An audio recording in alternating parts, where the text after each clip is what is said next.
What's up, everyone? I'm here with Todd and Chris from The Mistakes. Welcome, headbangers, to the Metal Block.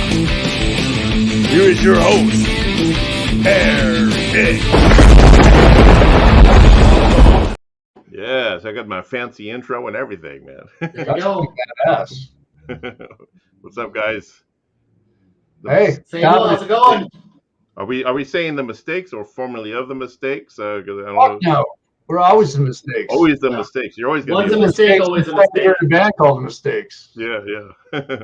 Was there other bands that called The Mistakes back in the day or anything, or no? Was that because I kind of feel like there was, but There was some random ass band, but probably like a smaller band or small band. yeah, now there's probably like 20 of Dude, them. Yeah. wasn't it some dude, Chris, like some jazz guitar player or something? Yeah, it's like Was something weird. Mistakes or some shit. Yeah. But you know, the cool thing is now there's a bunch of bands called Mistakes. Yeah. One of which is current, and they're in the UK, and they're fucking awesome. Are they? They're really good, and it's weird because they kind of sound like us. Oh, yeah. That kind of thing. And then there was one from where? Italy, Chris, that reached out to us. Yeah, before? there was one from Italy that reached out to us through Facebook, and super cool guys, really good musicians and good songs. They were actually in the studio recording, and when I started talking to them, they really liked the song Tomorrow, and they asked for permission, and they actually took the chorus of Tomorrow and made it the bridge of one of their songs that they were in the studio recording. Oh, really? Okay. So, and you guys gave them that permission or whatever? Yeah, it was pretty cool. I would have said, "Pay me, bitch." There's like 20 bands called The Mistakes, and they're probably all better than us. So Yeah, we found a few bands called Will O Wisp. Like there was one in France that actually spelled it the way we spell it. We're like, okay. Oh, really?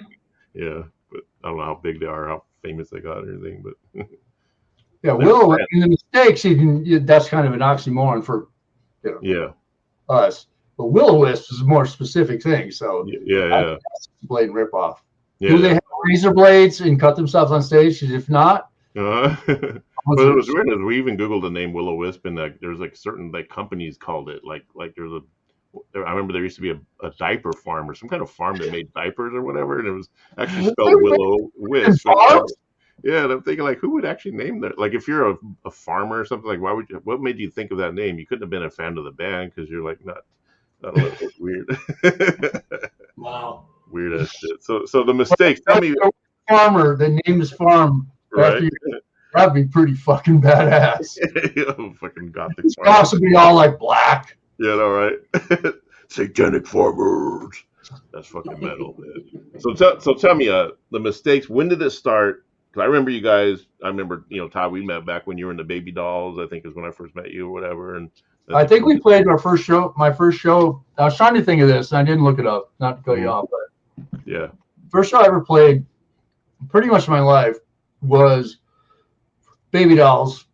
It was. I know the date, not because I'm super good with dates, but because it was on pretty much on my birthday. It was March 26th at Red Light District, 1990. Okay. And at midnight, it was my birthday, and I swear you guys played with us. You guys opened for us. I'm almost fucking positive because I think something in mine broke and I had to borrow something. Mm-hmm. But that was my first. I played one teaser show before that when I joined Baby Dolls. Okay. I said I'd been in bands in Detroit. I hadn't. So the Red Light show, we were headlining Red Light District Thursday nights, which was an awesome night. So it was packed. And yeah, you guys were there. Yeah, matter of fact, okay, yeah, because Red Light District was actually one of the first shows that we've ever played. Like as far as our first show was Raji's. It was like just an open mic night, and that was when we met Duke, or was named El Duce from the Mentors, which we didn't know it was him at the time because he was just some dude in the audience heckling us, saying, "Let the Kiss fags up on stage," and he's like, fat and bald and no shirt on, all drunk, and we're like, he was like the only one in the audience, like totally like harassing us basically. But then we ended up being cool with him after that. And then we played Red Light District, and I think that's where I very first did the chest shaving thing. Was because I was, and then you guys were on that gig too. Then yeah, I remember because Was it a band called Kazoo too, or Godzoo or something like that? I think I remember Godzoo. Godzoo. I don't know if they were. I remember the night because for one, I was kind of shitting my pants because I knew because Red Light District Thursday night was packed. Didn't matter who was playing. Yeah, I remember that. I didn't actually play, and we were headlining, and I remember because it was a shitty day. Like it was fucking raining and shit. Yeah. And the worst part was, now I turned 21. It was my 21st birthday at midnight, and I had no fucking money. So now I have to go and stay sober, and on my 21st birthday, like beg people to buy me a drink. It was pretty good. But I swear to you guys, I don't know, Bullet played bass for you at that show. So, that's right. I had to borrow his bass head because I don't know. I probably fucking tried to pawn mine for a drink or something. Yeah. I'm sure the guitar I was using was probably borrowed from somebody because that's all I did. Back then, I don't think I ever owned my own guitar. Like, it was borrowed. I didn't. Everything I had was borrowed from Tough, my roommate. Yeah. So oh yeah. That's right. You got those guys. I didn't even play bass. Yeah. I just had to because I couldn't play guitar, and they wouldn't let me in Big Bang Babies playing bass, so I had to join the Baby Dolls. Oh yeah. That was before they went to Astro Vamps and everything else, and they went to that after me and Kelly left. Yeah, he left. Andy, the drummer, who's still a good friend of mine, Candy, his dad died. We had a whiskey show, and he had to bail. His dad died, and Slammin' Dan Surfer Dan and Yeho wanted to get Tony to play. Yeah, that's when we started. And I'm like, letting him out. Any other drummer? Fuck it, let's do it acoustic. Yeah. And we did it acoustic, which was interesting. Huh. Yeah, I remember that time when I would basically rent Tony out to the Astro Vamps or whatever. No, he was a great drummer, and I did nothing. I loved you guys, and another against Tony, but I'm like, my brother. He had to go home. He couldn't make the show because his dad died. Oh yeah. We can't cancel the show, and we can't. I don't feel right getting another drummer, so just do acoustic. Yeah. Those some crazy times, man. I remember because we were always the odd band. We were just always we played with all the glam bands and the punk glam bands and everything else, but we were just different, and we'd always be the cleanup band. We'd play at 1 a.m. and scare half the people out of there with our crazy antics. And so when did you actually start the Mistakes? When did you meet Chris, and how did that come about? You want to tell it or me, Chris? You're a little more animated. So I remember we basically met during the warehouse party summer, right? Yeah. Yeah, and there's probably a lot of gaps in the memories with those stories, but the Revolution hazy days, right? Yeah. That was actually Hanky Panky days. Or the Hanky Panky. That was right. They were Hanky Panky first, and then Revolution hazy. Yeah. Yep. And then I remember when me and Chris, because I was in the Zeros at the time. Yeah. And we'd go flyer and stuff, and I'd met Kenny from Hanky Panky on the strip. Yeah, we knew each other, but I didn't know any of the other guys. And then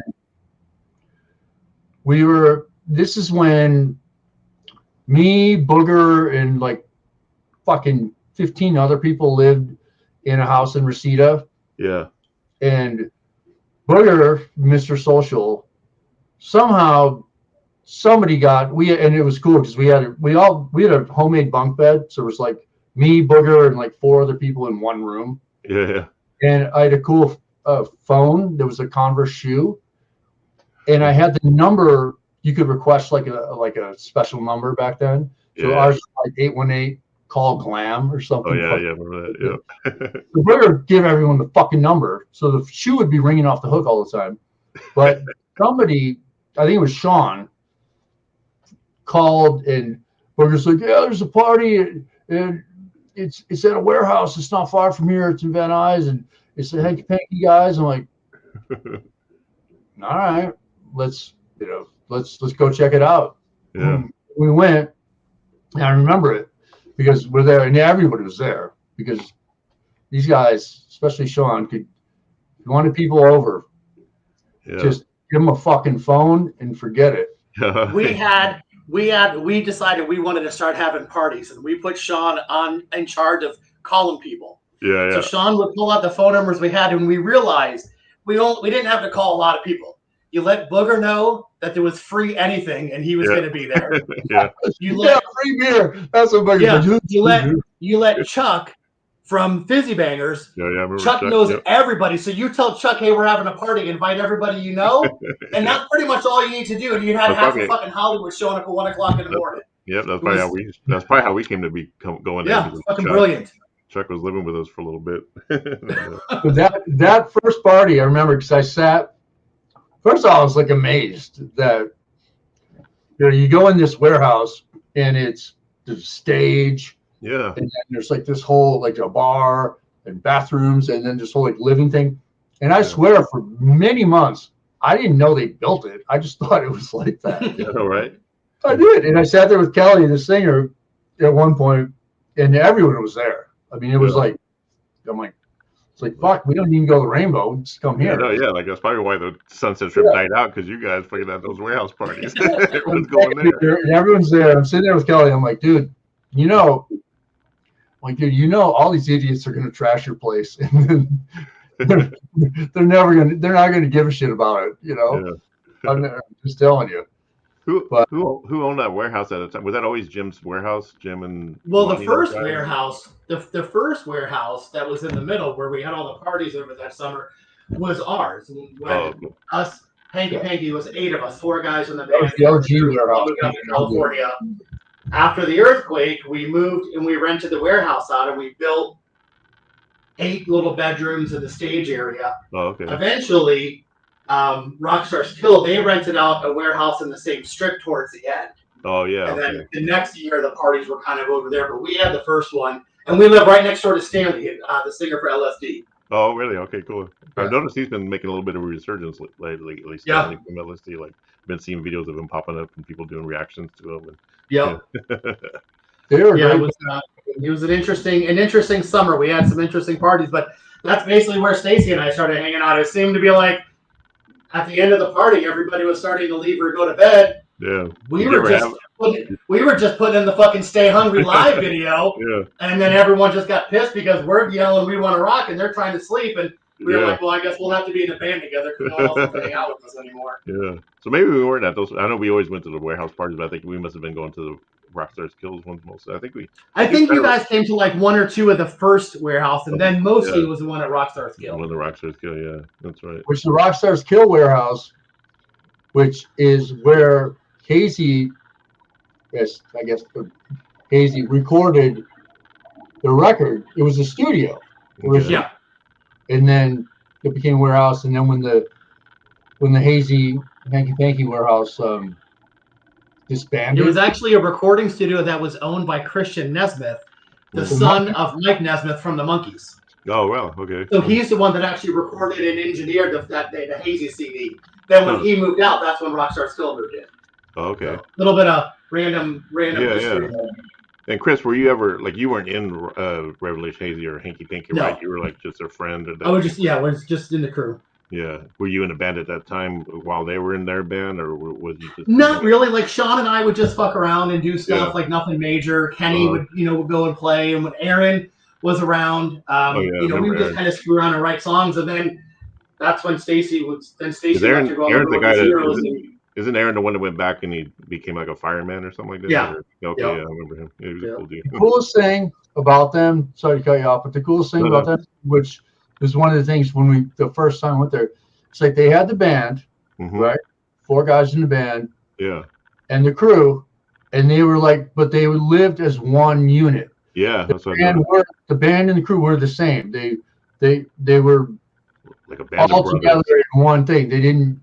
It wasn't like, hey, roadie, go get this. Yeah. They paid the same amount. They did this. They all worked towards one common goal all together, which was like unheard of. And you guys all moved out there together, right? Yep. So we all pulled our money together, rented a van, rented a house. We all moved out together, but we split even Rock City News ads. Like we split everything 8 ways. Like it was all just one. Yeah. Okay. We called it the Brotherhood. It was just one big. One big It was brotherhood. like the It was a white family. Wu-Tang Clan. Voted till the wheels fell off. Yeah, you guys were It like was the a white. family. I You like guys the were like the Magic. white NWA, the white Wu-Tang Clan. Yeah. That's it. The Wu-Tang Clan of glam punk.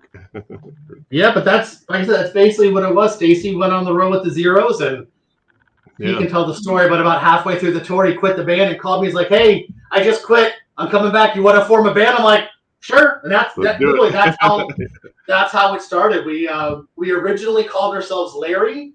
Oh yeah, okay. And then that we eventually transitioned into changing the name of the band to the Mistakes. For some reason, Larry didn't catch on as much as we thought it would. But yeah, I think I remember Larry. I think I remember when you told me the band name, and I was like, oh, I thought it was funny too. It's probably good at the time. Yeah. I mean, but we never played.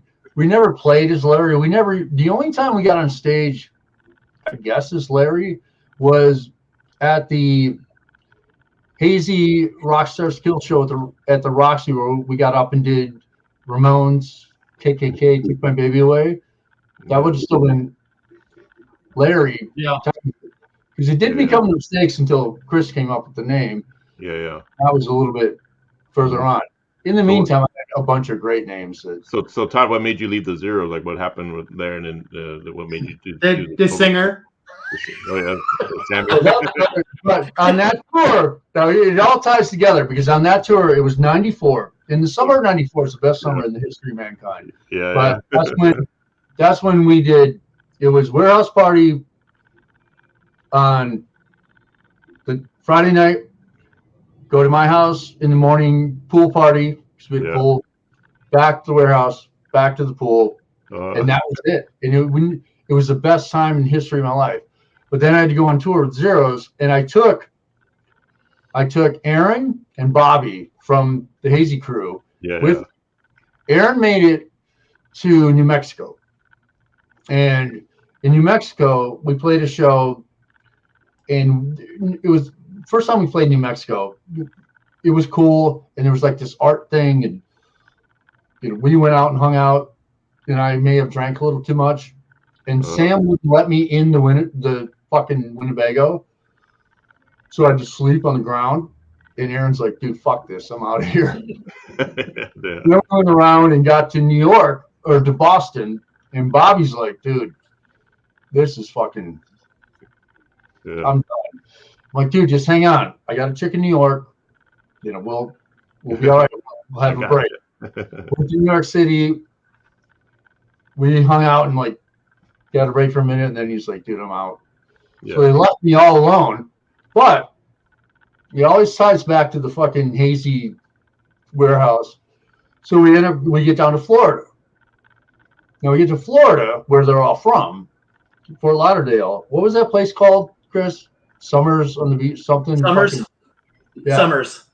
Summers. So we're playing Summers, whatever. On the beach, yeah. And now at this point, I'm pissed. I'm over it. And I'm really angry because it's almost Thanksgiving, and I usually cook a turkey, so I want to be back home. But besides that, just the bullshit dealing with, I don't want to talk shit with negative shit, but let's just put it this way: being in a band with Sammy Serious was not conducive to my your well-being, your health. So what I did, we played that show, and Jack Off Jill opened for us. I remember that. And these girls that were friends of theirs came. Tammy's her name, right? Tammy and Lisa, I think. Yeah, and Sean was there. Sean was there for some reason. So Sean's there, they're there. So we go in the shanty. That's what we call our Winnebago, the SS Shanty, Shit Shack Shanty. It was a 72 piece of shit Winnebago. And I'm like, Sean, you know what? Fuck this. Throw a block. Go tell Sam that something. Got in the car with Tammy and bailed. Damn. We're gone. Then I get to her house. She lives with the mom and has a pet pig, which was pretty. Yeah. So you have any contracts signed with the Zeros at all or anything, or was it just? At that point, I bailed, and then I knew they had a show in Orlando the next day, and I wanted my shit. I didn't take anything, like nothing, not my bases, nothing. So we drove up, and I waited till I knew they were on stage, and I went in to grab my one Mustang bass, the only thing that was worth anything. Oh yeah. Then got on a Greyhound bus and took it from Orlando to downtown LA, where Bobby picked me up. And after that, then I started writing songs about the Zeros. Yeah. And the funny thing is, the worst thing is that, and you can just tell me to shut the fuck up if you want. Usually I don't like to talk, but no, go ahead, man. This is an open forum, man. the funny thing is, we write a song called "I Hate You," specifically, like literally saying, "Fucking." It's called "I Hate You" ode to Sammy Sirius. It's stories. I want to kick you in the face, and he's like, "Oh, that's a good song." I'm like, he actually liked it, dude. So I never met the guy, but he seemed like just the way he always struck me as someone that might be kind of hard to work with because he doesn't seem very enthusiastic about things, but maybe that's just like his image. But there's people that are hard to work with that are like, maybe you don't vibe personality wise, or you're different kind of thing. Then there are people that are just fucking not worth breathing air. Yeah. It's just like, come on, dude. And everything in that song is true. I mean, when me and the rest of the band are working day jobs to pay for his rent and his car, and we pay for an ad in Metal Edge magazine. Yeah. Money goes to him, and he buys like a new fucking seat cover for the fucking Winnebago. No damn. But he didn't drive. Of course, I had to drive, but but still. So no, it's about how you are as a human being. Yeah. I don't care if you're fucking rich, poor, or anything. It's how you treat people, and you treat people like shit, you're a piece of shit. That's it. Yeah, you're gonna get that shit right back and shit. Yeah. So when you started the Mistakes with Chris, like, did you already have kind of a vision? Did you think of yourselves as being glam mixed with punk, or because I know like we talk about like Dee Snider, I know your love for Twisted Sister, but then mix that with like the sort of the punk. Well, that's what influenced the sound, but we were just going more to like the punk roots. Like we were listening to a lot of Rancid, and of course, listening to Social Distortion. As always, we just wanted to start a simple, cool punk band, and that's what we did. We just hit a 3-piece. We just mohawks, shorts, t-shirts, and we didn't wear makeup or anything. And we just started writing songs and kind of going more for that basic kind of street punk image. Yeah. And it really just kind of morphed into what it became because of what we like. So we were friends with you guys. We were friends with all the guys in in Foxy Rocks and all that shit. So we started playing the Glitter Glam shows. And the first Glitter Glam show that we played, as a joke, I'm like, hey, we should play, instead of as the Mistakes, we should play as the Mistakes and play in drag. So we went up and fucking, our ugly asses get even uglier in drag and played the show, and people fucking loved it. So I'm like, I guess we're kind of making the glam punk image, and it really ended up being like that's what worked best for our sound, for our look, because then now people, they didn't know what to think. We were writing punk songs, and a lot of bands in Hollywood had that glam punk image, but we were more of a punk glam. We were on the punk side, but it just kind of started as a joke at the teaser. Yeah, I always felt like the Glamour Punks kind of started that glam punk in a way. I don't know, maybe it was there before then, but that was like when we first moved to LA in '90. Glamour Punks was pretty much ruled the scene, It was just like, I got there unfortunately after their run. But then I became really good friends with Mandy and really good friends with Schizo, and really kind of like learned all the shit they did and all the stories and shit. And it kind of it was kind of a similar thing. It worked. It worked for us. And I mean, there's not a whole. I don't think outside the two of us, there's not a whole lot of people that you can be like, listen, we're gonna go up and do this punk show. Yeah. But we're gonna cover a Culture Club song. We're gonna do Karma Chameleon punk style, and we're like, to us that was natural. Like, that makes sense. Other people didn't know what the fuck we were doing, but it worked for us. And then Todd, you always had that cool image. Yeah, I know Todd used to. Todd and I used to geek out over Twisted Sister at parties and stuff. We'd be having our own conversation about Dee Snider and how incredible. And I know I could tell that was like a big influence on you. Just the way you would always do your makeup and then you as a frontman. Has he always been an inspiration for you, Todd? And like, what does Twisted Sister mean to you, man? Oh God. Because here we got a picture. We don't have that much time. Did you see my fucking? You guys. Yeah, that's yeah.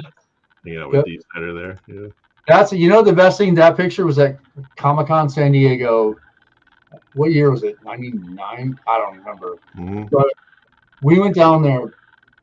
We drove down there. Me and Chris did. We had to rent a car and get up really early.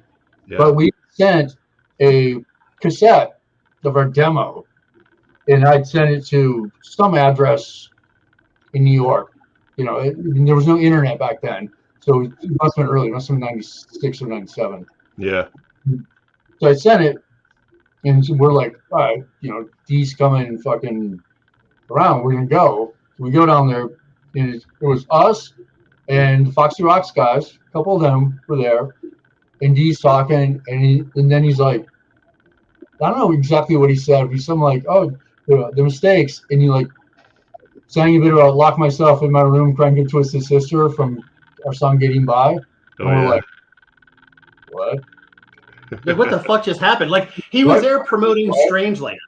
Like, he was at Comic-Con promoting Strangeland, and we're sitting in the fucking audience, and he, like, just stops mid-sentence. He's like, oh, look. He's like, you guys are in the mistakes, right? And we're like, yeah. Then he started fucking singing the song. We're like, what the fuck world are we in? Like, you don't sing our songs. We sing your songs, dude. Like, it was pretty bizarre.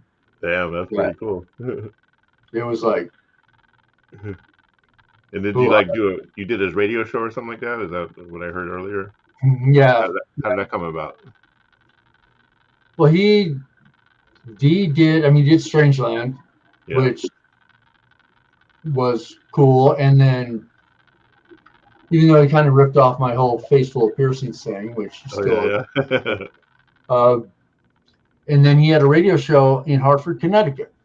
So he's doing. At this point, even though Twisted Sister had done nothing basically since '87, and Dee had been broke, Dee had been fucking wiped out. Nobody cared about him, and which is when I got my Twisted Sister tattoo because. But then, he did Strangeland because he writes, and they did a song "Heroes Are Hard to Find," which is a great song. And then he started doing like a radio thing. So it's radio morning show in Hartford. Yeah. And so I'm like, all right, then in zeros, and I know what writing a morning show radio song was because we did the Howard song for Howard. I'm like, fuck it, I'm gonna write a song. And we were in the studio. What's the studio, Chris, that Mandy ran in North Hollywood? What was it? LP Studios. Yeah. Right? Yeah, so the rehearsal studio, we wrote the song, recorded it pretty much live, and sent it to him. And a couple days later, he's like, and again, I'm just sending shit to like some weird PO box and like, yeah. And he called my cell phone. And no, I didn't have a cell phone. He called my home phone because we're old. And of course, I got to get up and go to work, so I can't answer the phone at 8 a.m. because I don't answer the phone. He leaves a message. Then I go to work, and someone's like, Dee Snider's on line 2 for you? I'm like, you're like, holy shit. Message. I'm like, no, I didn't. But he left, which is on. There's two. That wasn't when he left a message for. On the end of the Dress for Success CD, there's a message he left us for when we sent him some of our songs. This time, he was like, hey, fucking, this is great. I'm going to use it. And just started playing it. Wow. Like every morning. And to hear it, because it was in Hartford, Connecticut, now we have the internet, kind of. Yeah. So it's real player streaming. You can kind of get some radio stations. So it would be up at like 2 a.m, to try to wait to listen to Yeah. see if it's on. Uh-huh. But yeah, and he played it. Then he invited Yeah, us so to- basically, Stacy wrote the theme song that he used for his radio show. He played it every morning. Then Uh-huh. on the 1 year anniversary, they were doing like a morning concert. So Okay. he arranged for us. We actually went out to Connecticut and played live on the air at the 1 year show. So we had Tracy on drums when we went Oh, out okay. there. Our friend David Ivy playing guitar, who was Yeah. previously in SPF 1000. Oh yeah. Went out there. So we did a couple of songs like live on the air with his radio show at like fucking 6:30 in the morning in Hartford, Connecticut. So it was pretty cool. Yeah, that's kind of amazing. Like, I mean, it's like you're idol, and then it's like you got this connection with. Yeah. Them. Yeah. It was definitely an experience. So and then he put out like a compilation CD about with like the best skits for the morning show and included the song on there that he did. So yeah, so it was like I said, it was definitely a cool experience to go out there. It was a little early in the morning for us, but I think we were still recovering from the night before, roaming around downtown Hartford. It was very early, and that's when we were wearing. And there's a clip if you look on the YouTube thing. There's a clip of us getting in. They sent his limousine to pick us up from the hotel. Yeah. And this is when we're wearing platform boots, shoulder pads, the whole thing. Is that this right here? Yeah. I can't even get in the damn thing. That's David. Yeah. Riding style. Those are like the D Snyder shoulder pads, huh? Jackass. Used to have hair-friendly ceilings. We got in about 7:30 last night. Crazy. I know. Yeah. Yeah, we were cool. We went out, walked around town. Where'd you guys go? Did you go to Velvet? What is that place? No, we went to Fat Tuesdays where we were fit in. It was dollar beer night, and he was like, Is that the SPF 1000 or 10,000 or whatever? Yeah. David Ivy, he actually recorded a couple of Bad Boys of Rock and Roll. It was amazing. Mm-hmm. He's a great producer, so that's why it sounds amazing. Yeah. But that show, we played that show. I mean, it was fun. Then, of course, I fucked it up. How'd you fuck it up, man? Well, we went out after. I mean, we did it. We got it done. Well, there was a couple issues, but we got it done. We did really good. I mean, especially at 6 o'clock in the morning. And then now we're up at, I mean, the thing was over at like 10 a.m. Yeah. We're all decked out.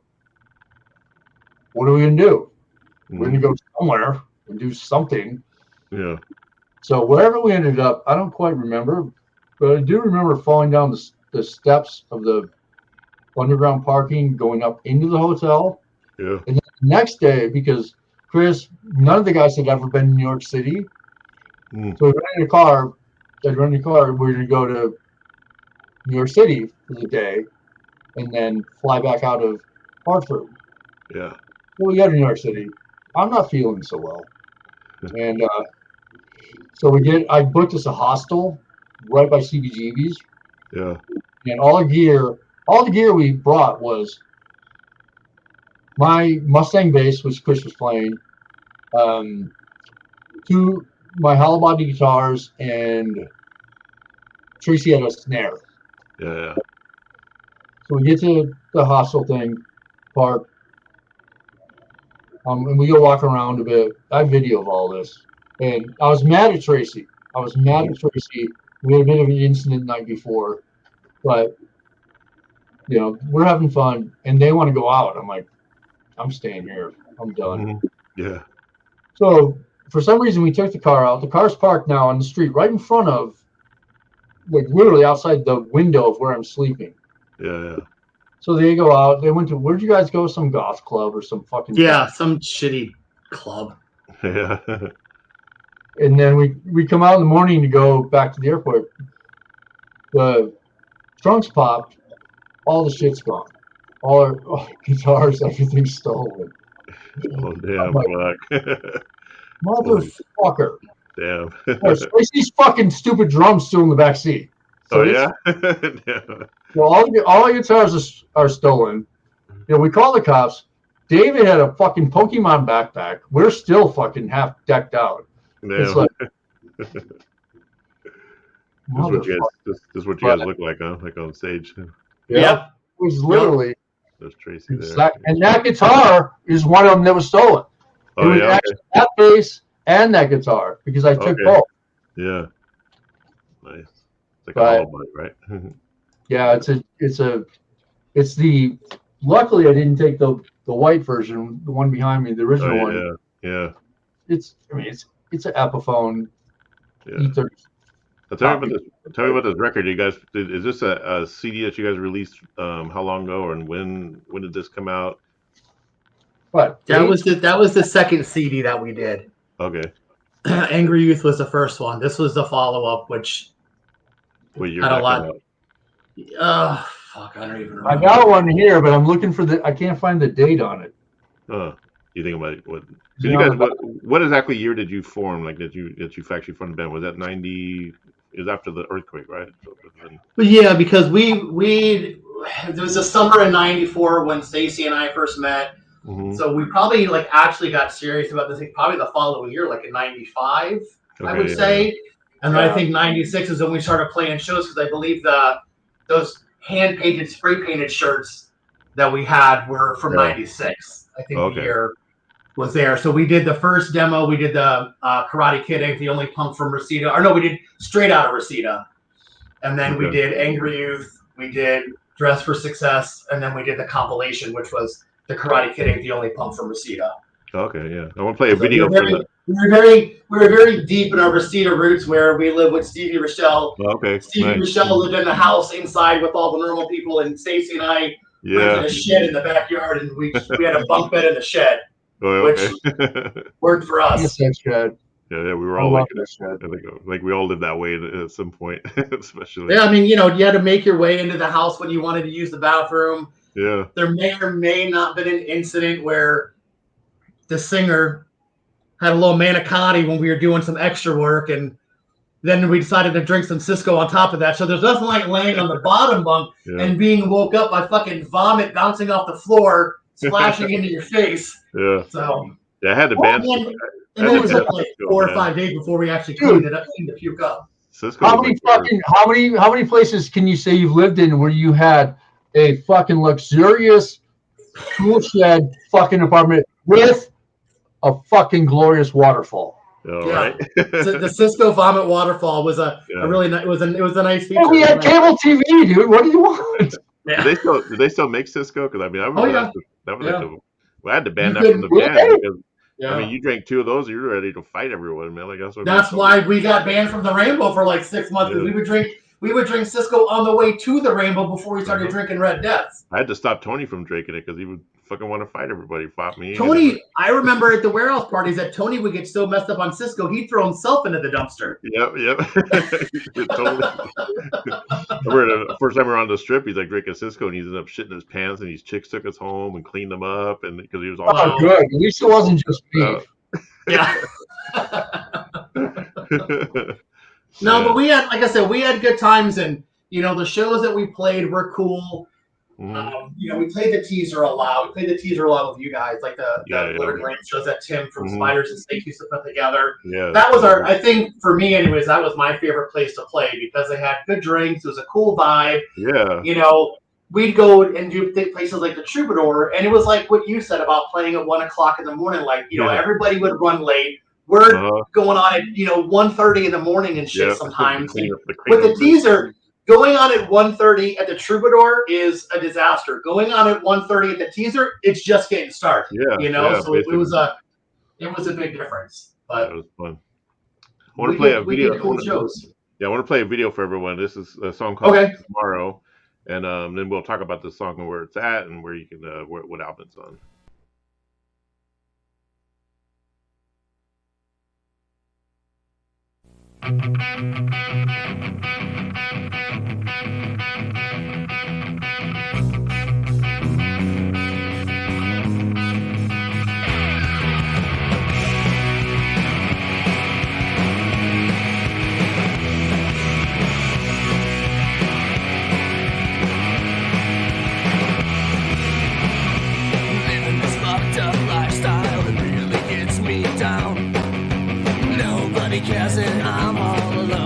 Sometimes I wish I was 6 feet underground. Working 9 to 5, it just don't seem so right. I'd rather drink a bottle of Cisco, start a couple of fights like a fucked up game. And I don't wanna play, 'cause every time I play, the rules, they change. Travel down a lonely road, don't know where to go. No, I'm not okay, I'm losing control. And I don't know where I'm gonna be tomorrow. Living my life day by day. And I don't know where I'm gonna be tomorrow. I don't even know where I am today. Now everybody changes, but I've always been me. You can keep your job and keep your cars, but I never wanted to be like everybody. Giving blood for cash, it ain't so bad. $15 in a city bus. I do the best that I can. Life's a fucked up game, and I don't wanna play. 'Cause every time I play, the rules, they change. Travel down a lonely road, I don't know where to go. No, I'm not okay, I'm losing control. And I don't know where I'm gonna be tomorrow. Living my life day by day. And I don't know where I'm gonna be tomorrow. I don't even know where I am today.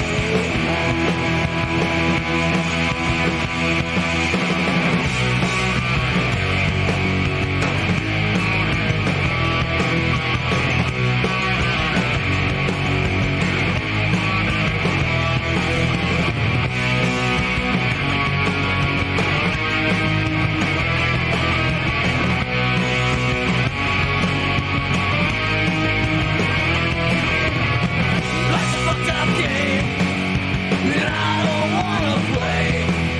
'Cause every time I play, the rules, they change. Travel down a lonely road, I don't know where to go. No, I'm not okay, I'm losing control. And I don't know where I'm gonna be tomorrow. Living my life day by day. And I don't know where I'm gonna be tomorrow. I don't even know where I am today.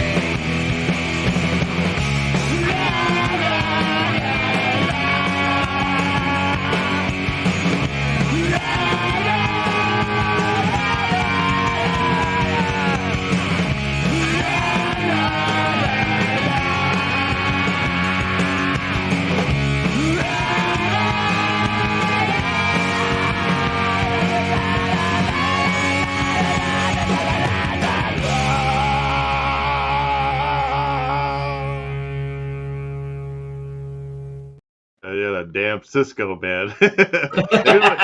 Here's what I wonder about it. Okay, a song like this, like I was listening to it, I'm thinking like, okay, this has the production, it's got the hooks. I mean, it's got a good video. You guys are, really good in it, and the way your bass line is amazing, Chris. I mean, you're like doing some Steve Harris stuff on the song like that, like those high octaves. And Stacy actually, it's funny. Stacy actually wrote the bass line when he wrote the song. Yeah. Well executed. It's a little bit different than what my style would be, but it works so well with the song. But that's like everybody's favorite song when they hear it.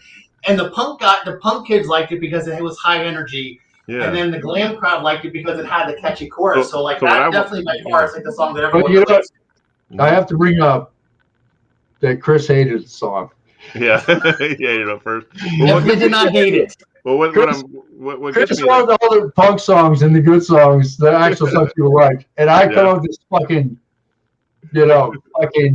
wimpy fucking melodic shit, which that's actually the first song I ever completely wrote in my life, ever. Yeah. And, Chris hated it. Because what gets me about a song like It's this when I say he hated it, but I know he did. What gets me about a song like this, though, is it's got everything that like you would think that has a formula of a Rancid, of Green Day, of the bands that were like really big at that time.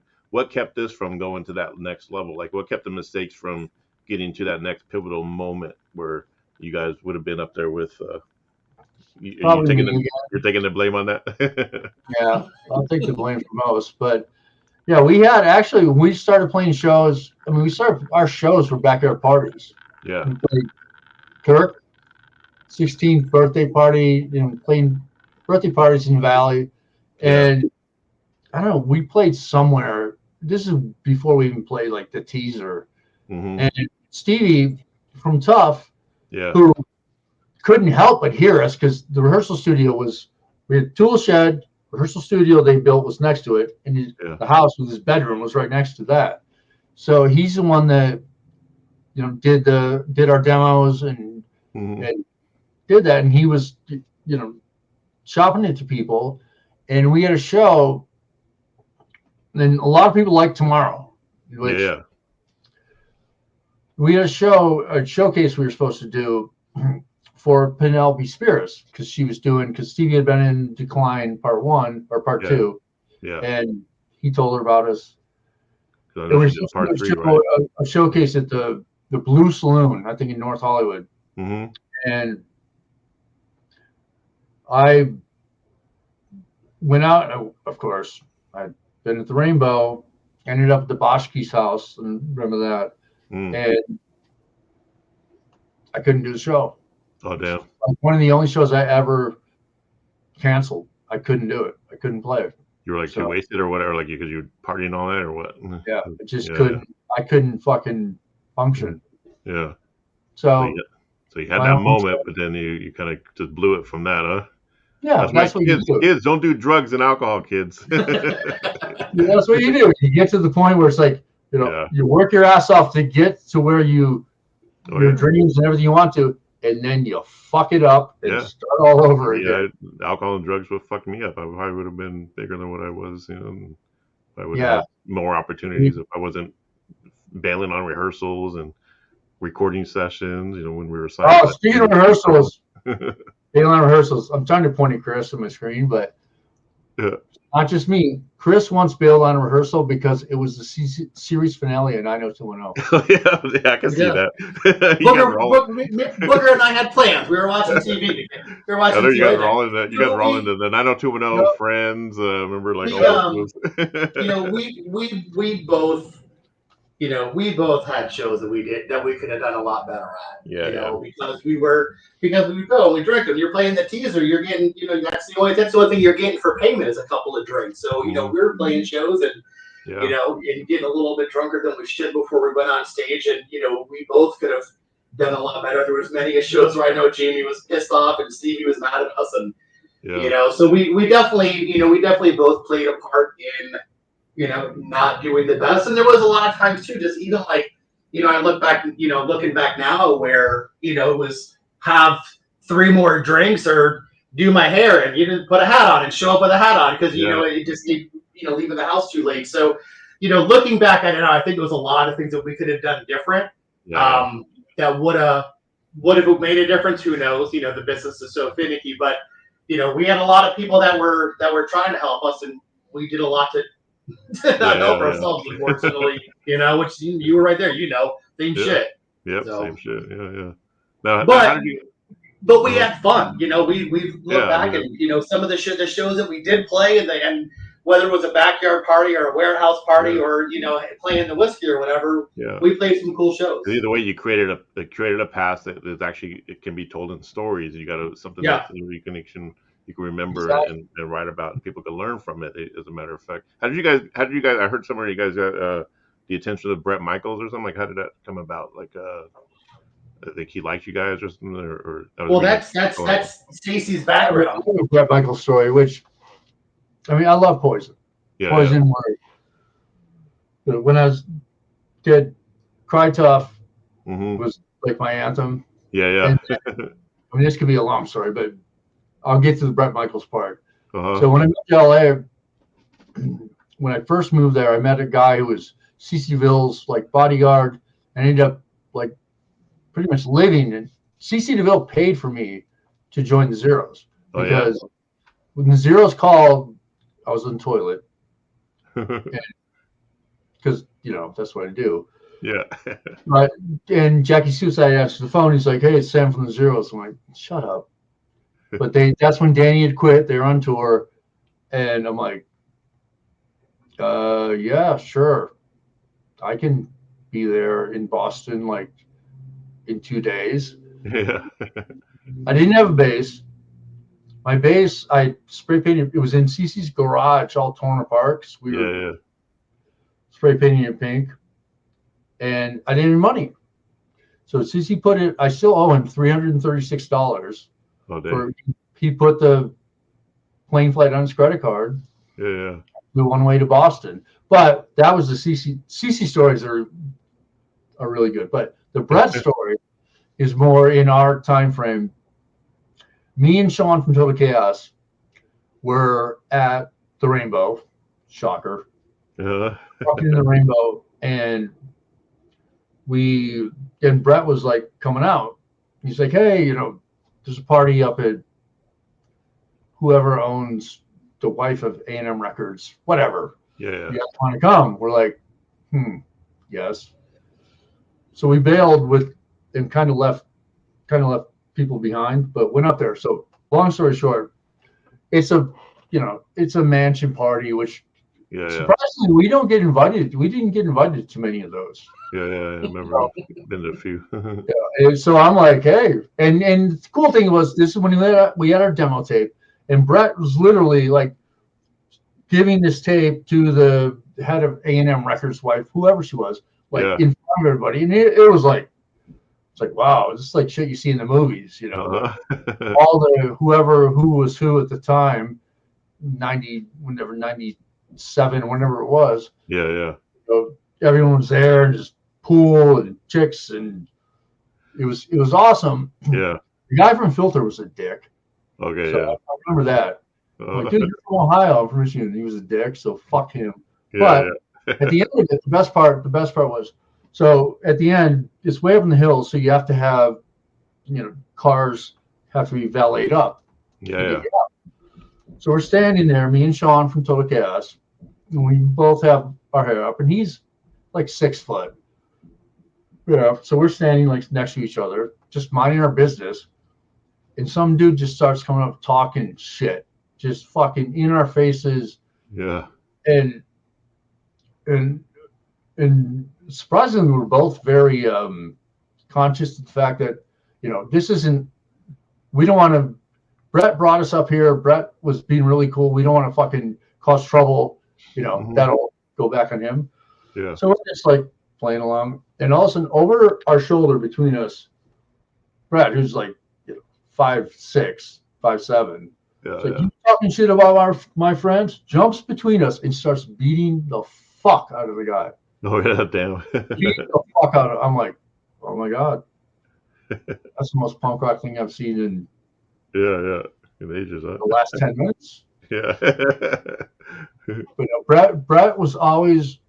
I mean, the Poison guys were always. CC kicked me out of his house a couple times, but I got hair pink for the MTV Awards, so we got back. Oh, cool. He had pink hair. Yeah. Then he got fired. Everything's my fault. Yeah. There's actually a video that he has of CC DeVille and Stacy's going back home for Christmas, and Stacy's going back, and CC's in the camera, and Stacy goes, "Hey, tell my mom Merry Christmas." So CC looks in the camera and is like, "Hi, Mom, Merry Christmas. Just so you know, your son's the one got me fired from my band." Oh shit! It wasn't my fault. It was because he fucked up the show, and maybe we had been up for 3 or 5 days. Yeah. Prior, but the fall of CC DeVille. Todd. Yeah. Those days in CC's fucking house. Yeah. Studio. He's an interesting character. I never see him do interviews with anybody, but he's like funny when you hear him talk. Yeah. So, he's a good dude. He's really talented. And now I mean, now he's. I mean, I think he's sober now, right? Like I think he's living. He's been sober for a long, long time. Yeah. He sounded really. I saw him on the stadium tour. I saw a couple clips of him, and he's playing really good, doing some Eddie Van Halen. He looks better than he has. I mean, yeah, it looks really good. His son is like a drummer now. Which, oh yeah. I hate drummers, but yeah. he's, and for him, I mean, I was there and this was 90, 91. So this is, I was there. I helped move him into his Sunset Plaza Drive house. Oh, okay. Mansion, top of the hills, where Ice-T lived at the next house and Cher lived above. Okay. And like Apio lived over there. Huh. And then it became it was the party house, but only for, you had to, you know somebody to know somebody. It wasn't like the warehouse where you could just make a phone call and everybody show up. Yeah. You couldn't even find the fucking place. Yeah.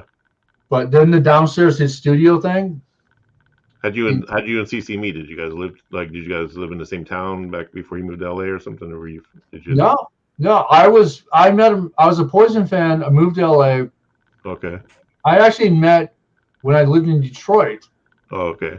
Before I moved, I'd been backstage at Poison's one of his headlining shows. So you were basically a Poison groupie at the time. Yeah. No, I loved it. I did. I thought they were great. There's nothing wrong with that. Yeah. But I didn't meet him until when I moved to LA and I met the guy that was his bodyguard thing. Yeah.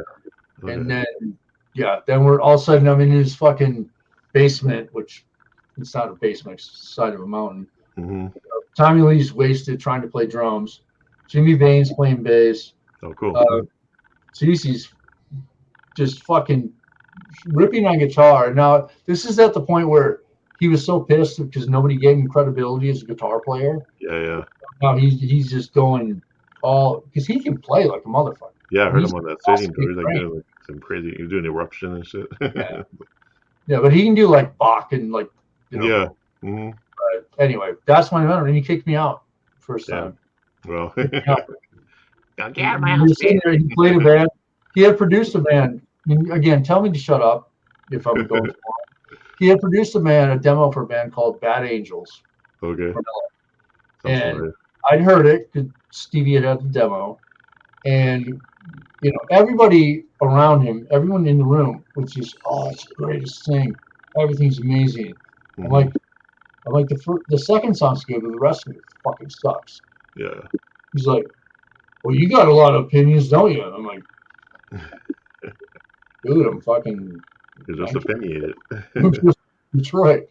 It's like, man, why don't you just get out? I'm like, all right. Damn.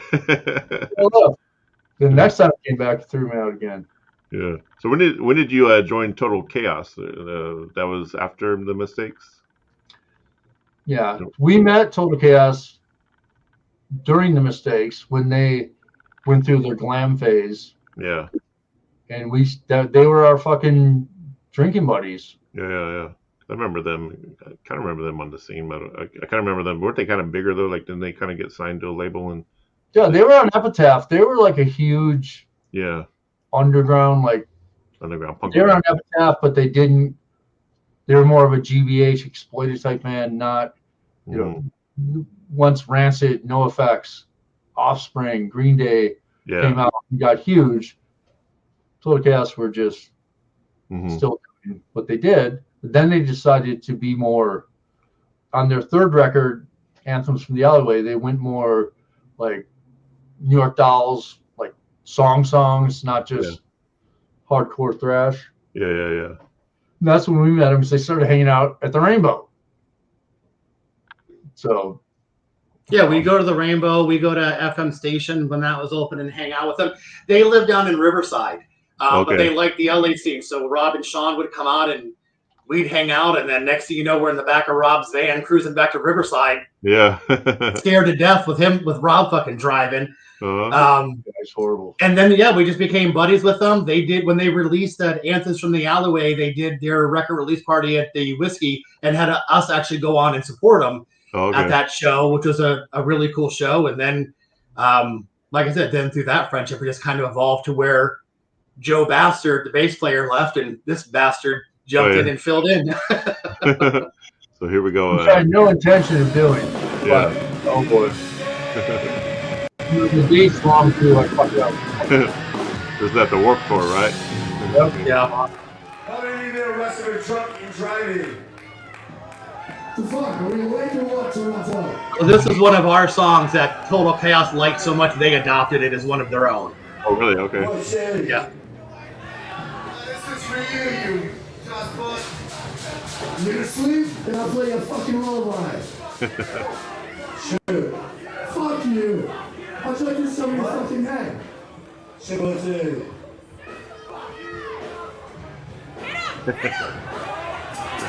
Come on, man. I like it, man. Huh? Fuck you. You pay $30 to come see something you don't like, you stupid dick. Who's the asshole now? What happens when you have Cisco for breakfast? There we go.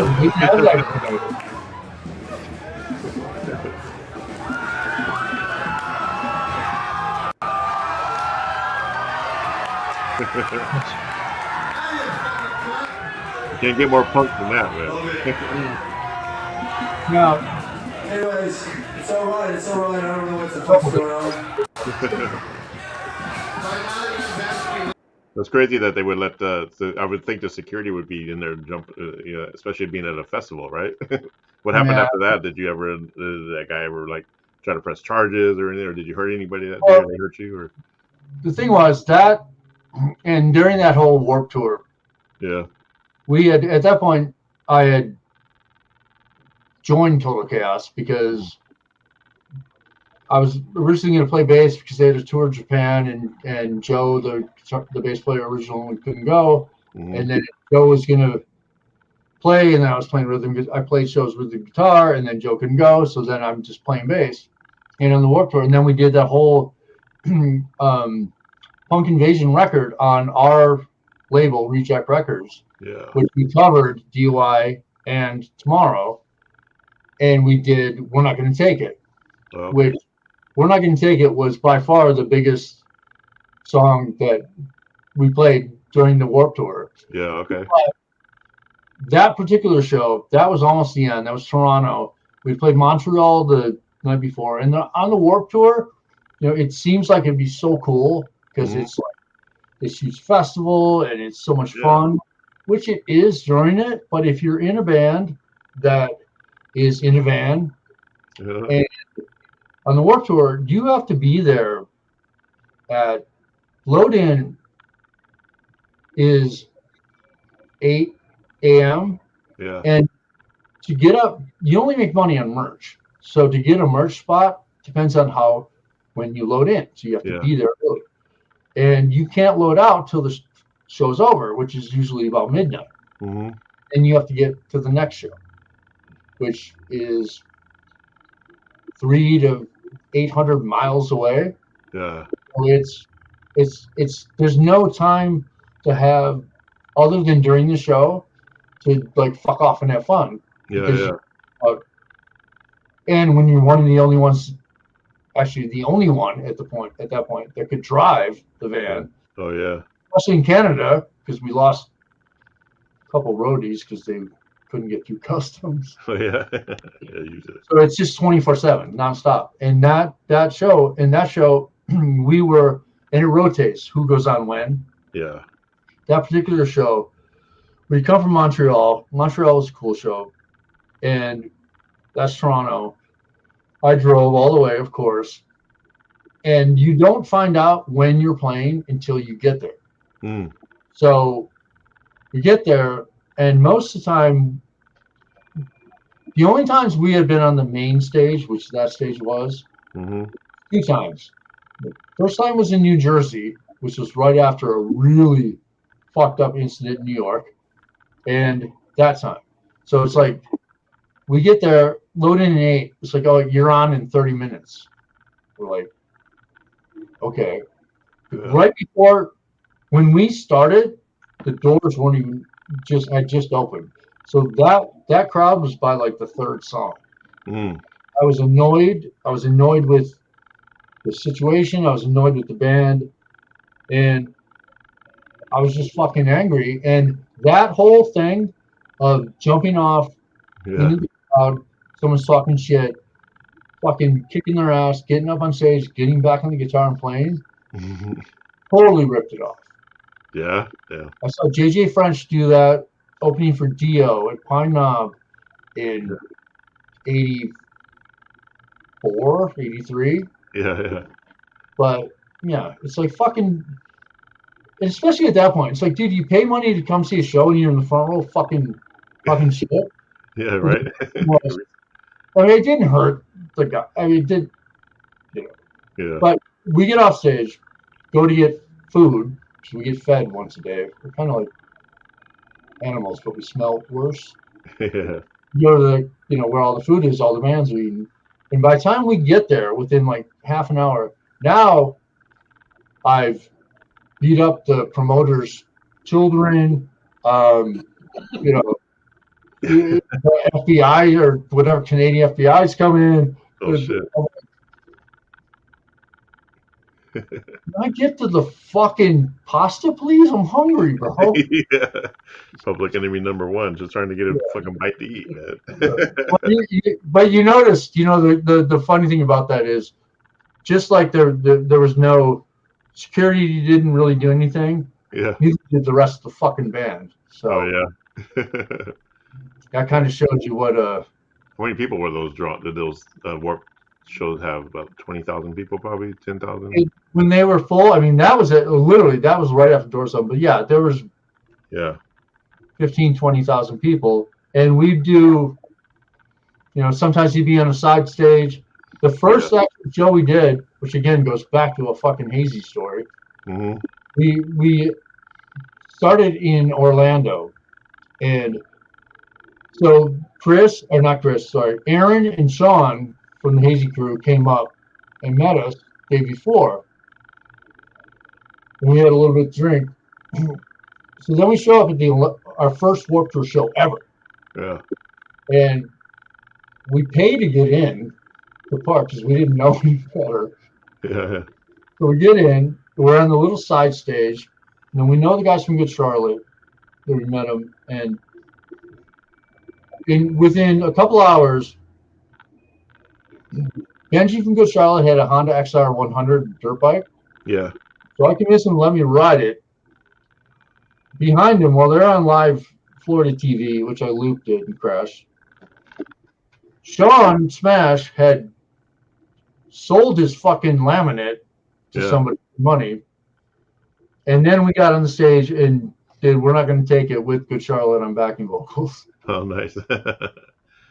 Oh, yeah. And after that, I had a gear bag with I had a wireless and all my cords and strings. Yeah, we left that there.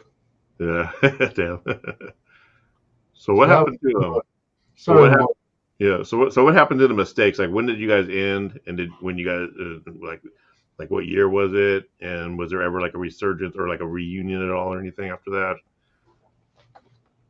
And what ended? I don't remember what year it ended. I had left to move to Florida, and then I'd gone back.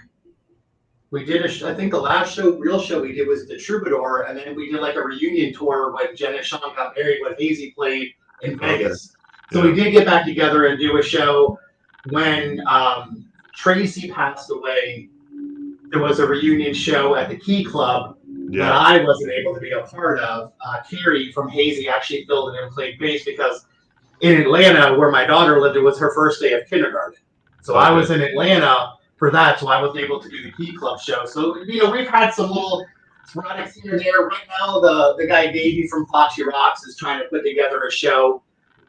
He keeps wanting us to get back together and go out and do a show with them at the Whiskey or something. So we told him, if you can put a solid lineup together that's not zeros, at least he's just offered us that show.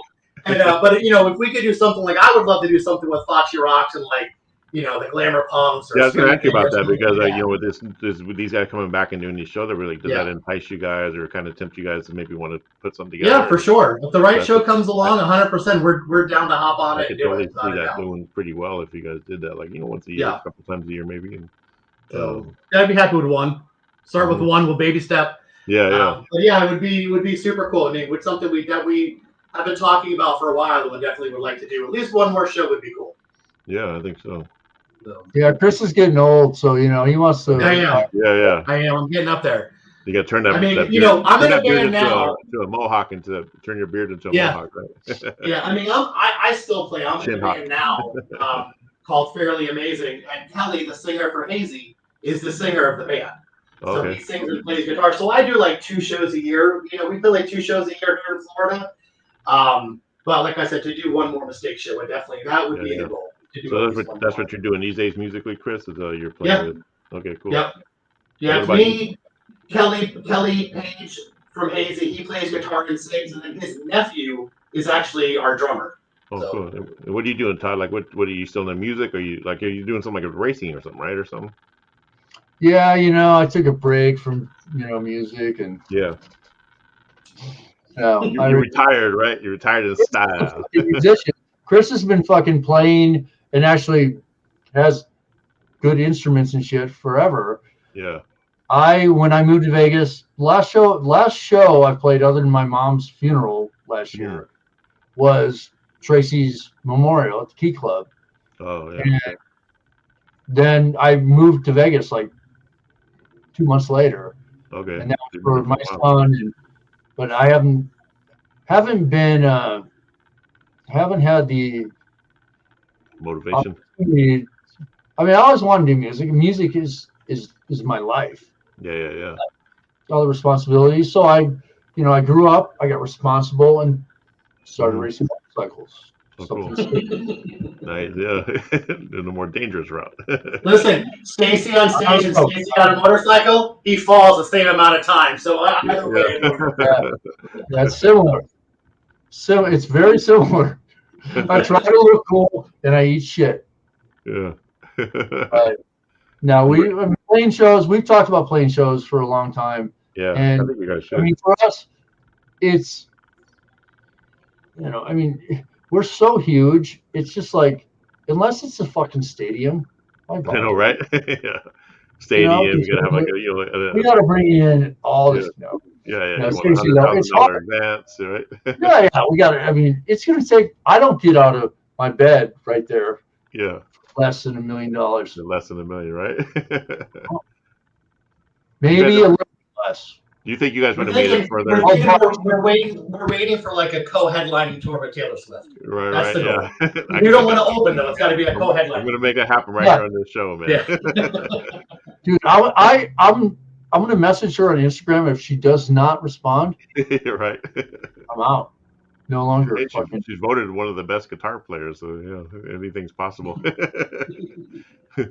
So do you think the mistakes would have gone a little bit further if you guys had some kind of like proper management and anything? I always ask that about bands, especially with Will-O-Wisp. I always felt we could have probably did more if we would have took it serious with like an actual like manager and had a crew other than trying to do everything ourselves and playing shows ourselves.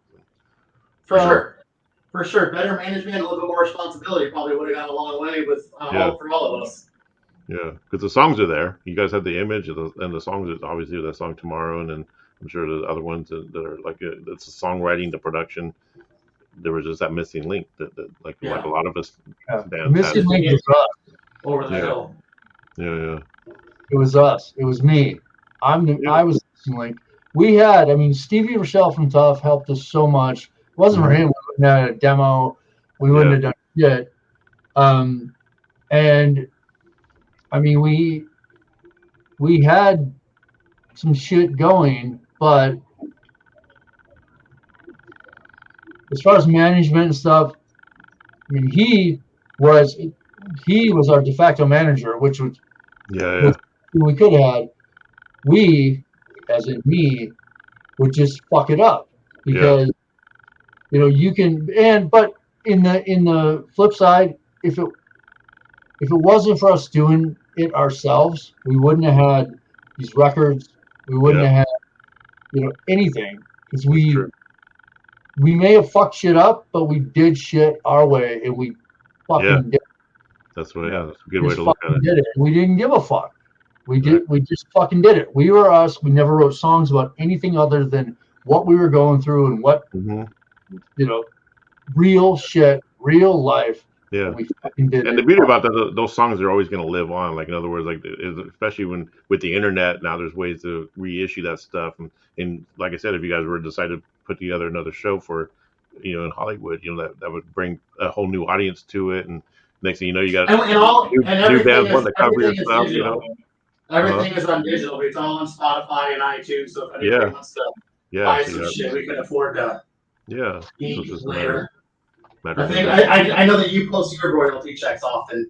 Yeah. I think our TuneCore account, the last time I checked, we had after a good solid 2 years of online availability, we're up to $71. So nice, yeah. We're so about rolling. 200 for the past 4 or 5 years. I don't know what TuneCore is, but I got CDs in my garage. Yeah, I want to put out a CD or an album. That's why I've been working on new music, because I want to, instead of these singles I've been putting out, I want to just do a full album, just put it on CD. Albums are cool. Yeah, that way I can put it in my collection. It's just hold it and stuff, but just got to get these songs recorded. Yeah, for sure.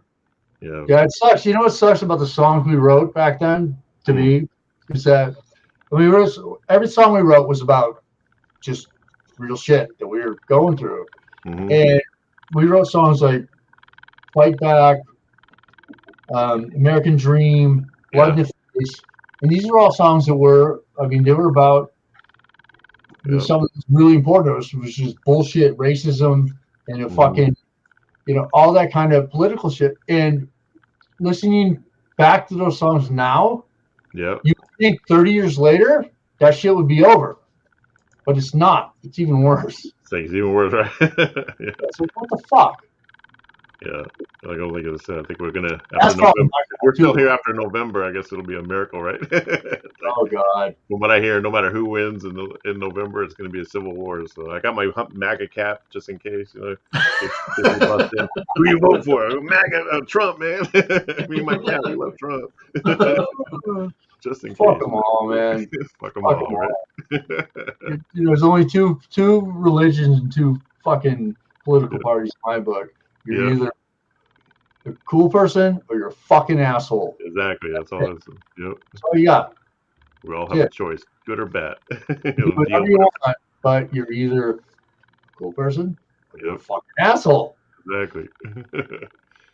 But it's sad that a lot of those songs are fucking relevant. Yeah. Listening to them, it's like they're probably going to be that way for a long time, but that's a good thing. That's what you call good songwriting, that you can tap into that without even knowing it, without you subconsciously even realizing. We sure wrote songs about happy days and fucking a lot of money now, Chris. Well, we only wrote about what we knew. Yeah. Being pissed off at the government or being pissed off that we didn't have another drink in our hand was usually we had two ways to go about it. We should have wrote songs about being rich and famous now, in the future. And I want to tell any kids that are watching this: do not seek out Cisco. Do not try to drink it if you see it. Do not. No, it's not good. Definitely don't mix it with a Slurpee, because that makes the taste even better. No, because no one will know it's. I heard someone died from it before, like way back when it came out. I heard people died because they thought it was like a wine cooler and they drank like a wine cooler. Yeah. Yeah. It's amazing how strong that shit was. I thought they were like 11%, wasn't it? I think the alcohol percentage. We had a whole nother persona. So there was Chris and Stacy, the two guys that were in the mistakes and used to go to the Rainbow. Then there was those other guys. Those were the guys that were at the Rainbow at the end of the night after drinking Cisco. Those other guys were not cool people. Yeah. I remember Mario one time told us we'd signed an 8x10 for Mario that still hangs up in the Rainbow. And I remember him pulling us to the side one time. He's like, you guys are cool guys. You're good guys. Like you come here and it's all good. He's like, and then the end of the night, you're assholes. He's like, don't be assholes anymore. We'll be good. We'll keep you out. Mario was always one for some pretty good advice. Yeah. Mario was awesome. Yeah, Mario was fucking amazing. Between Mario and Lemmy, the best fucking life experience I've ever fucking had in my life was at the Rainbow. I should about like, how the hell are they letting people do cocaine in that bathroom that goes through the kitchen or whatever? Because Jim's the one that introduced me to that, and I was like, what? People are sending this line, and I tell people that story like, there was a line that went from area to the back to the between the kitchen or through the And kitchen. you see people coming out of the bathroom, and they come out like 6 at a time. The Yeah. bathroom was like 3 square feet. 6 people would come walking out of there like a clown car. I heard if you needed to buy cocaine, you just go there in the daytime. There's a guy named Metal Mike that you meet, one of the booths or some shit. I was like, oh, wow. Metal Mike. Well, He's a good dude. Yeah, so that's probably why they're able to. Fucking Metal Mike. The mafioso, you get away with it all. Yeah. Well, yeah, it was good times though. The Rainbow was good. They treated us very well, even though we didn't behave very well. You've been to Hollywood there, Todd? When was the last time you went back to Hollywood? Have you go back there to visit lately? I go back to LA area to race, you know. Oh yeah. Okay. But I haven't been. Last time. I haven't been there in a while either. No, last time I was at the Rainbow. In the Rainbow. Fuck. It must have been. There was one day. God, it had to have been fucking almost 10 years ago. Yeah. I got my motorcycle here, and I text Kevin, Stacey Starr, and Kenny, bass player from Hazy, who both had bikes, and Metal Jim from. Yeah. And I'm like, yeah, I'm riding out. Let's go ride. So I rode all the way there. We met. We rode Mulholland and stuff. Went to the Rainbow. And sat at the, where our picture was. Yeah. And that's probably the last time I was in the Rainbow. Yeah. Huh. What about you, Chris? I went out. Home. 4 or 5 years ago. I went out. My wife and I went out to LA for a friend's birthday party. And we went to the Rainbow while we were there and met Jim and Heidi and her husband Sean and Kenny and everyone came out. But cool. It's just it's just not the same. It's totally different. Nothing down there is the same anymore. Everything's just too expensive. Like my youngest daughter lives in Reseda now. That's the only reason. That's the only desire I have to go back to California is either to do a mistake show or to see my daughter. Other than that, I'm good. Yeah, at least live in Reseda too. Or work. I'd love to live in Reseda again. I would give my fucking Vegas house to get my tool shed back. But I follow the old Strathern house on Zillow and the house where we used to live, and tool shed's still there. That house is worth so much money. Yeah. Stupid. Damn. Yeah. I'm like, can I just buy the tool shed? Yeah. Nice. Well, hey, man, it's been a pleasure having you guys on. Yeah, we got to play a song. This was fun. You can play a song. My lag is too bad. Yeah, you guys. Yeah, let's do that. Let's try. You guys want to try that song? You guys brought your guitars, right? Let's finish the show off with the jam, and we don't care how it comes out because it's punk rock, and it's gonna make the show even better. We're calling mistakes. What song is it? Tomorrow? Yeah, I'll try and my lag's not too bad. I'll do what I can. You're going to IHOP? What? Is that part of the lyrics? I didn't hear very well. What song is this?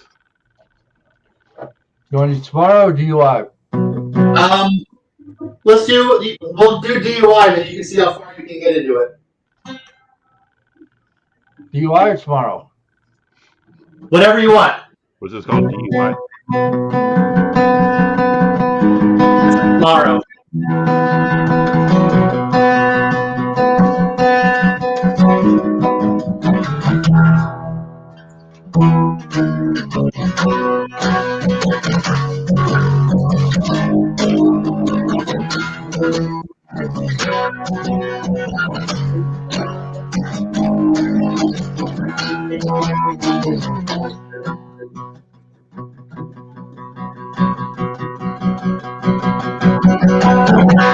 Living this fucked up lifestyle really gets me down.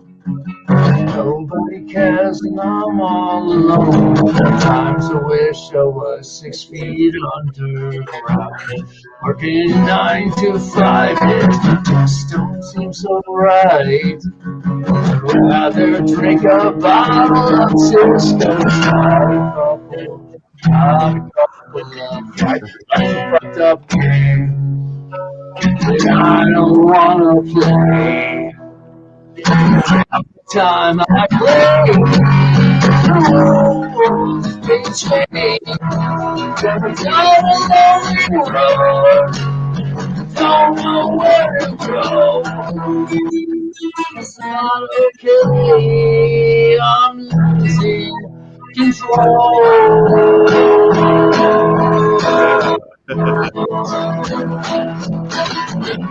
And I don't know where I'm gonna be tomorrow.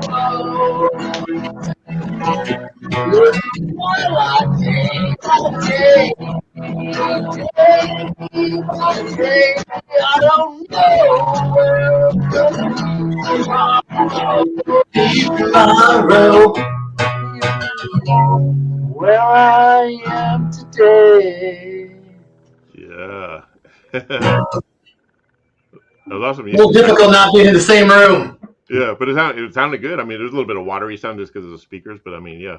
But it was tight. It didn't sound fucking amazing. It must be the speakers. It was Yeah. fucking amazing, man. Yeah. The Illuminati something. That was a very first exclusive live performance from a band that was on my show. That's been on my show. You guys are the first to play live. Good. On the Metal Blood. We will make sure that nobody else ever wants to play live again because they won't be able to top that. Now you set the bar way. Yeah. No, I'm really like gonna be like Howard Stern, having bands on, and yeah. Well, we appreciate it, man. We'll let you know if we get a show booked out in Hollywood. We'll and when we do, we'll do this again. We'll come on and promote it, and then anything else you guys got that you guys want to promote, let me know. And any last words there? Come down. We'll do this live on stage. Let's do it on stage, man. Fuck yeah! I like to introduce you guys. Live on stage, it's the Mistakes. I have to do like a Mistakes. There you go. You bring the razor blades. I'll bring the rest. Yes. I'll bring the squid. Yeah, bring the squid, the shaving cream, all that good shit. Shaving cream now. Let's just do a naked bear fucking. Let's just do hardcore. Yeah, let's just do All right, guys. Eric, thank you for having us, man. It's been a pleasure. Got the Mistakes, formerly of the Mistakes, always a mistakes. Never, always a mistake. And hopefully we'll see you guys live soon. All right. Awesome. Take care, everyone. Thanks, man. Horns up and peace out. Yeah.